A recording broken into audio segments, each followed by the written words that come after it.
You might think of Teves as the most drab month of the Jewish year, cold and dark. And yet Teves begins during Hanukkah, which means that Hanukkah informs the nature of this month, a month that looks as though it is so void of spiritual value and actually carries so much potential. Chodesh Teves is alamol von die Yemei Chanukah. Rosh Chodesh Teves will always be a date during Chanukah. And seeing as we know that Rosh Chodesh incorporates within it all of the months, all of the days of the upcoming month, that's why it's called the head of the month, not the beginning of the month. Just like the brain, which incorporates in it all of the function of all of the parts of the body.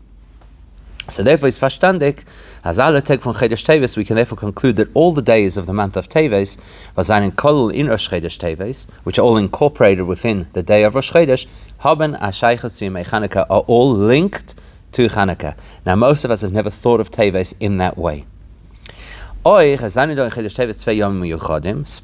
within Teves, there are two special or unique dates that stand out. On the one hand, the Tzom von Asar Teves, the fast of the 10th of Teves, and on the other hand, on the Yom HaIlul from the Alter Rebbe Chavdala Teves, the 24th of Teves, which is the Alter Rebbe's Yortzeit.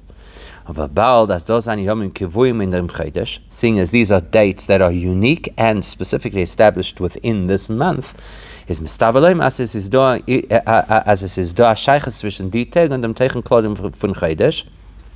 The fact that these are the special dates of this month means that these two dates must be very closely linked to what the theme of the month is, as discussed numerous times. So what is unique about Teves? Well, the one place that in Tanakh that speaks about Teves is in the Megillah. Wegen Chodesh Teves sagen Chazal, so Chazal tell us in the Gemara Megillah, quoting the Pasuk from Pasuk, Vatilakach Esther HaMelech HaChashverosh, that when was Esther taken to King HaChashverosh? B'Chodesh HaAsiri, in the 10th month of Chodesh Teves, which is Teves, says the Gemara, as das is Yerach, that's a month, Shaguf Nehenem in Aguf, where there's a unique benefit and pleasure that the body gets from another body. The fire was in dem Chinazayden Grace Kelton, because that is a time of the year that is extremely cold, at least in the northern hemisphere. But Rashi, as Rashi says, Mipnei Hatzina, because of the frost, is Dodi Hanos Aguf Min Aguf. That's why body heat is beneficial. So Esther would have this special value, so to speak, or should be especially cherished by Achashverosh because of the time of the year. He'd appreciate having her there more. Now, whatever's going on in the physical world is nothing more than an evolution of how things are in the spiritual world. So in our context, the fact that Teves is such a frigid month, is a result of something spiritual that happens at that time. Was in dem Zman is the Shemesh Havaya. It indicates that that's the time of the year where the sun, which is metaphoric of Hashem's revelation in this world, as the pasuk tells us, Ki Shemesh U'Mogen Havaya Lekim, that like the sun and its shield are the names Havaya Lekim, is nit meir as a begilin welt, is not as obvious, is not as bright in the world as usual. In other words, it's a time of the year where the kus is mechusa merin dehelem hester from the vusha hateva. It's a time of the year where godliness is much more obstructed by the ordinary natural forces. And we can see this by contrast. We know that the fact that there's the intensity of the sun in the summer months is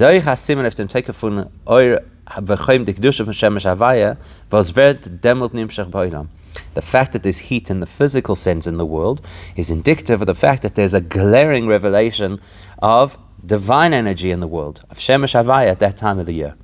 Und Afar is in die Chadashim geringer zuzukommen zu Avedas Hashem in die winterdicke Chadashim, which is why it is a little easier to do what we're supposed to as Jewish people during the summer months than it is in the winter months. The summer lends itself to spiritual development more than winter. On Dafkem a high time, and now it's because of that reason is it do an ilin da avodah mechedesh teves the gabei de avodah fun under chadashim. So the template is that the winter months, especially Teves, is a time of divine concealment, certainly much more so than in the summer months, and it's because of that that there's an added value to our avodah during Teves in the winter months than during the summer months. That's actually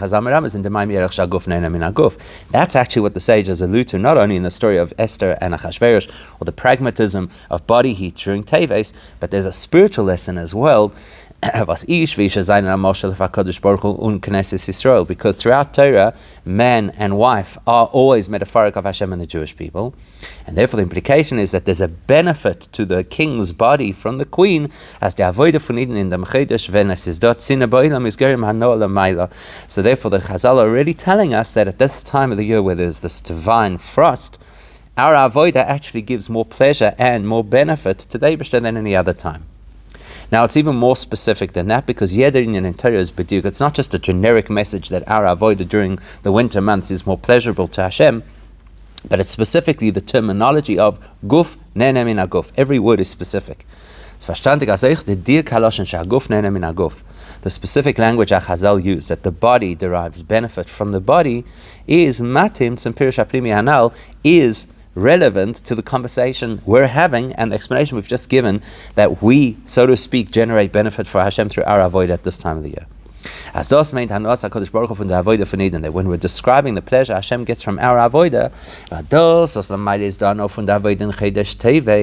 the fact that the Eibishter gets special pleasure from our avodah during these cold, frigid winter months, is das Beker von dem Guf von Eden.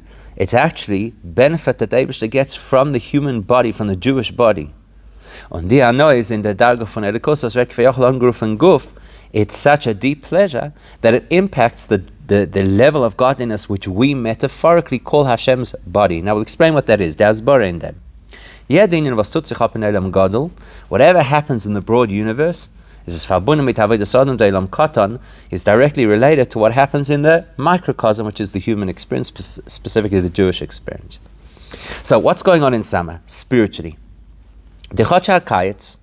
During summer, when the Shemesh Havai is mer begiloy in Welt, where the heat and light of the sun reflecting the heat and light of godliness, the warmth and light of godliness fills the world, is der Zman Bikkur von Avodas HaNeshama. So therefore that's a time of the year where we serve the Eibishter primarily using the power of our own Neshama. In dem Zman is the Guf nit azay from Meilim Master von Eur HaNeshama, because that time, as we've identified, there isn't the same kind of obstruction and difficulty around doing what the Neshama needs to do. The body's not really in the way so much, and therefore kind of a made a dafa yitzich so because the body is not such a liability at that time, therefore a person has the opportunity and the responsibility to focus on neshama concepts, in a way that the person gets in touch with what the neshama has to tell them. In other words, it's a time where the neshama should shine right through.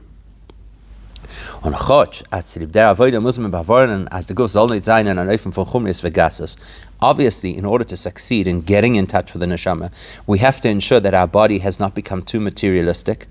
Because the reality is that the neshama does live inside the human body and bound by the parameters of the human experience. So therefore the neshama, the way the neshama manifests and reveals itself and interacts with the world, is via the body. So the body has to be a suitable vessel and vehicle for the neshama's expression. But getting the body not to be too grub is only a precursor to doing what we're supposed to do at this time of the year, the summer months. And then we just got to make sure that we don't have too much cloaking or barrier to the neshama. But what's the focus? During the summer months, the primary focus is to serve the Eibishter using the neshama. So get the body not to become too much of a liability, so that the neshama can express itself. That's what we focus on during summer, which is different to what we focus on during winter. That's a time where we don't see this obvious godliness in the world. It's a time for cold and apathy. And therefore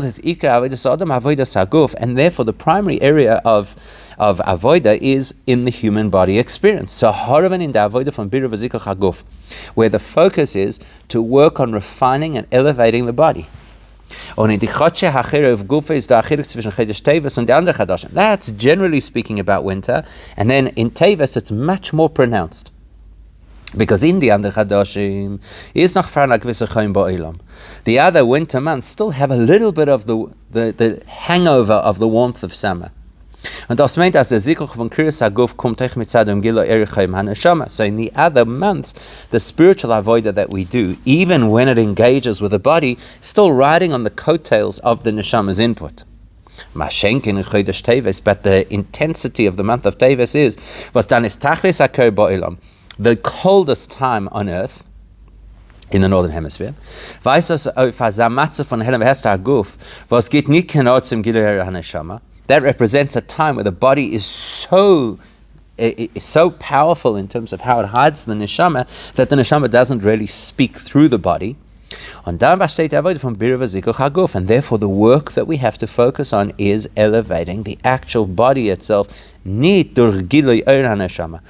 by radiating neshama light into the body's experience to wake the body up, nor min haguf. It's finding a way that the body within itself should discover a means of connecting to Hashem and serving Hashem. And there's a great story the Friedrich Rebbe tells about the Baal Shem Tov that illustrates this point. So the Baal Shem Tov, there's a story that the Friedrich Rebbe quotes the Tzemach Tzedek about the Baal Shem Tov. Baal Shem Tov hat sehr lieb gehabt Lichtigkeit, as we well know, the Baal Shem Tov loved light.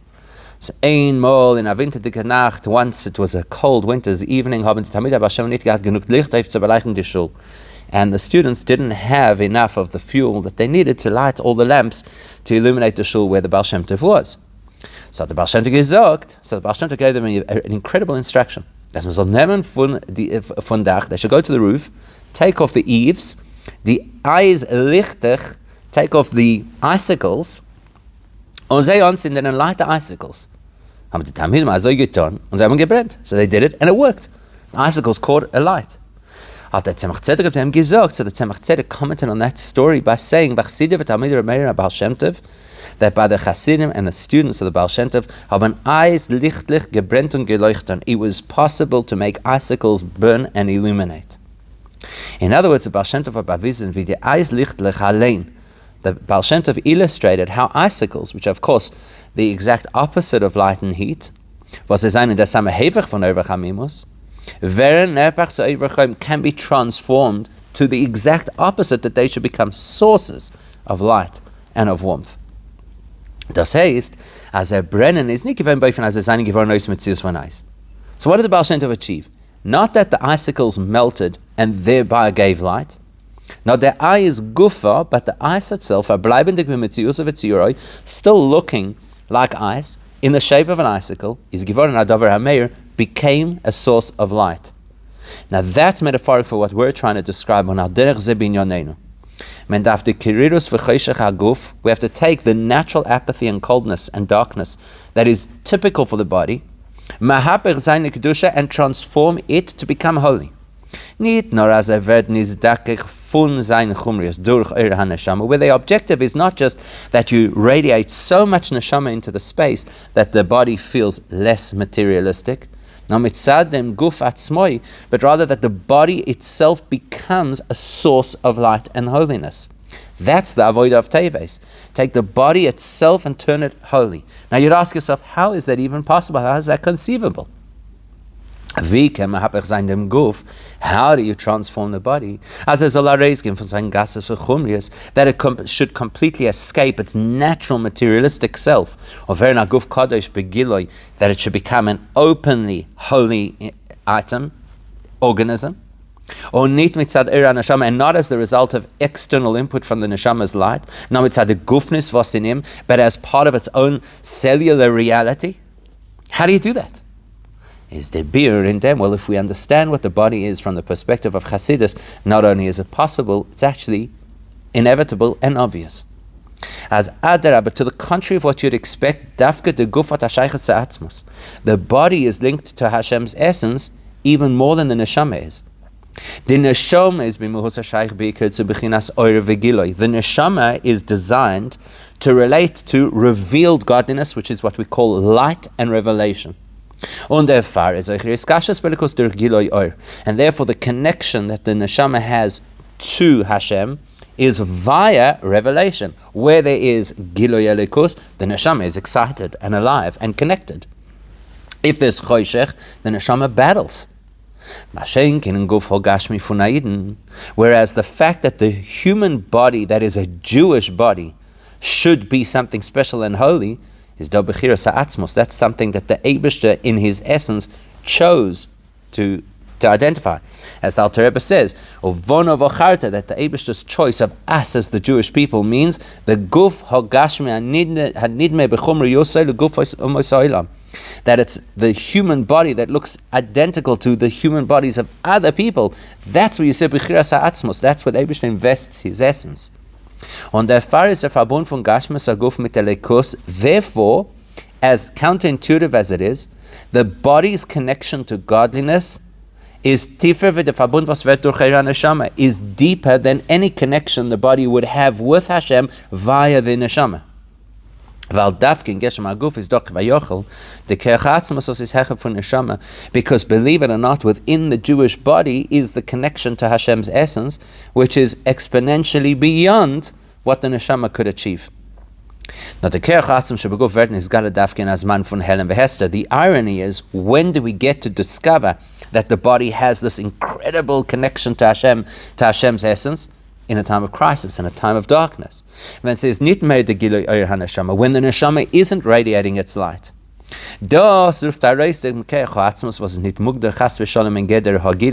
It's when a person lacks that light, that appreciation, that clarity. That's when a person is able to detect the connection to Hashem that is beyond anything that could be defined. And dos is the pirush apnimi in guf nene min aguf, and that's the deeper meaning of what Chazal tell us, that the body benefits from the body at this time of the year. Guf is teichne keteichen l'shein atzmos. In addition to the fact that the word guf just means a body, it also means the whole concept, the guf ha'inyan, the thing itself, the essence of the thing. V'deloshen gufei halachas, like for example, we'll speak about the real essence of halachic issues. Or we'll say Gufa de Malka v'chayetze, the king's body, which effectively means the whole of the king, the essence of the king. So dihano fun atzmos elikus, what generates pleasure, so to speak, for Hashem's essence is bekanit fun aropnem dem helem aguf gedei zol zayin gilu eira neshama.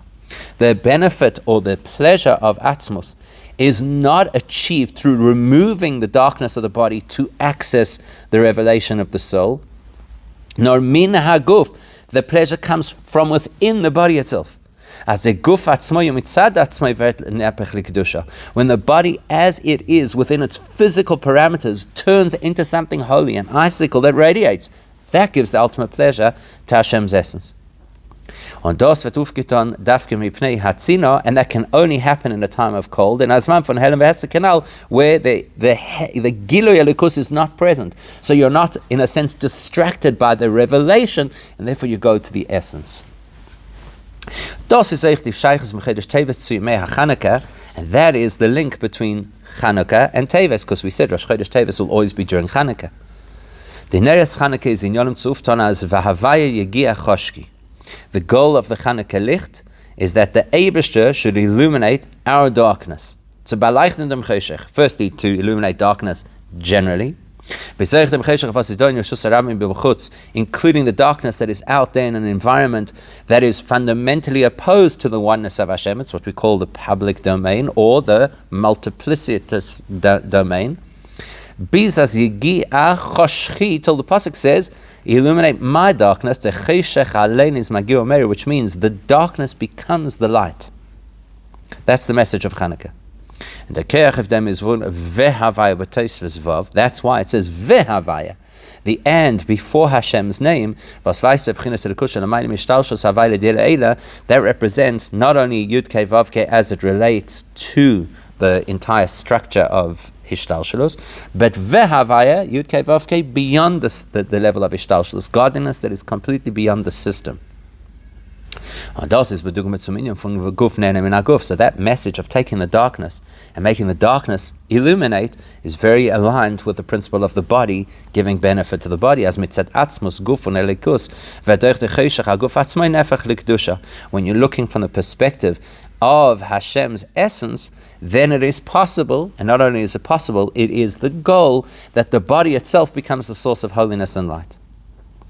Now, Becholos is just a chiluk from the avodah bizman habayis and the avodah in zman hagolus. The distinction between serving Hashem with the light of the neshama, in other words, in a time of revelation, versus serving Hashem with the force of the body, in other words, in a time of concealment, is essentially the difference of how we used to serve Hashem at the time of the Beis Hamikdash and how we have to serve Hashem now during Golus.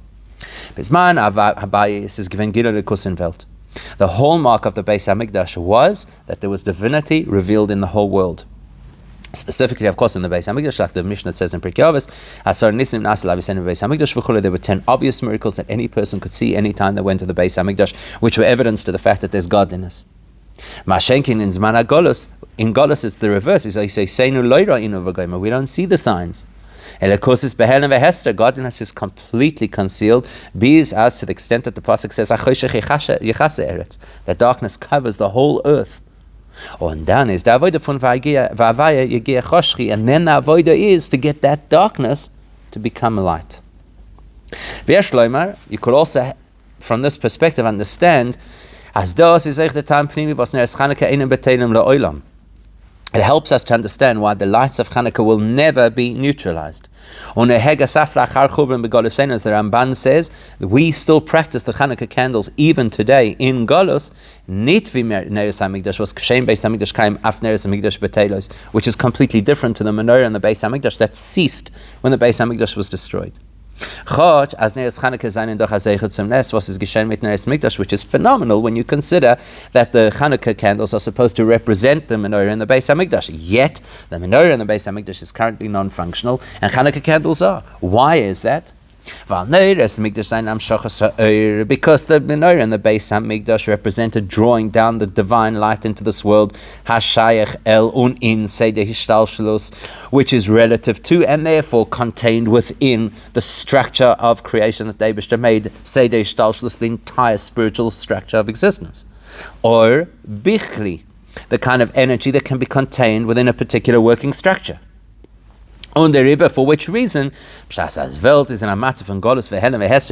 world is in a state of darkness, of golus, then it's nearest to mikdash potatoes. You can't get the light through, so there's no menorah. And that's completely different to the lights of Chanukah. They channel the essence of Hashem's light, which is completely beyond the entire creative structure. The river is endemic. When you're dealing with something A that's beyond the structure and B is related to Hashem's essence, it never changes. It never diminishes. They can illuminate even when there is abject concealment. Not only can they illuminate, but they can turn the darkness to become a source of light. And their meat is moving the shaykhs from Teves to Demtsoim or Asiri. That explains why Teves is so marked by what? A fast. The fast of Asara B'Teves. Because Asara B'Teves is the fast that marks the beginning of all of the processes of Golus, B'dugma v'dikirirus from Chodesh Teves, which is very much that theme of this intense cold of Teves, the snuffing out of the light of the menorah. Pashtas, as the Motzef Yerushalayim, practically that's what happened, the siege of Yerushalayim, which started on Asar B'Teves, was the first step in a whole series of events, all of which were related to the destruction of the Beis Hamikdash. So what's the theme of Asar B'Teves? The theme of Teves in its most intense form, total cold, total blockage of godliness. But this is not just the 10th of Teves as an historical date, we turn it into a fast. And the Inyan HaTzoim is the purpose of a fast is the Avodas HaTshuva of Churban and Begolus. The whole idea of a fast is to allow us to do tshuva, to correct the destruction. To the extent that our tshuva can transform the date from being a date of sadness and fasting into a date of incredible rejoicing. That's the goal of Teves, and that is hinted at in Chanukah, which lights up the darkness and causes the dark to become light, which is exactly what we want to achieve on Asar B'Teves. Now, within the structure of the human being, the soul of a human being, there's also an element that is the element of cold. On das der Seichel Enushi, that is human intellect, Kepiskam Hayadur, like the Hayom Yom tells us, is Nitoaz HaKalta Zach, V'Seichel HaTivi und Seichel Enushi, that there's nothing more frigid than human natural intellect. So knowing that will help us understand also the link between Teves and the theme of transformation of dark to light, because you're in touch with the essence, and how that relates to Chavdalah Teves, the other significant date on the calendar. The objective of Chassidus Chabad specifically, which the Alter Rebbe introduced, Miyasat Chassidus Chabad, is was hat Arab getagen in Yone Emuna und Seichel Eliki in Levusha Hasaga. What Chassidus Chabad does is it takes the concept of Emuna, which is Neshama language, and the concepts of divine intellect, and brings them down into human intellect. Because as a Seichel Enoshi can have a verstanden elikus to the extent that human intellect can understand godliness. Und wenn der Seichel Hativi versteht, as Sage Elikis ist das der Emes Trias am Esim, as the Yom Yom continues, when the human intellect can appreciate and truly understand a divine concept, that brings the dead to life, like bringing the dark to light. Und das der Sheiches von Yom Ha'ilula von Alten Rebben, that's the significance of the Alter Rebbe's Yortzeit. What is a Yortzeit? That's the date when where all of the activity and all of the investment and all of the avoida of that individual throughout their entire life reach their optimum. That is linked to Chodesh Teves specifically. Because through the teachings, the avoida, the work of the Alter Rebbe, that had the impact on our lives as mipnei hatzina, that when you have something which is completely cold, with the human mind, the coldest thing that exists in human experience, so that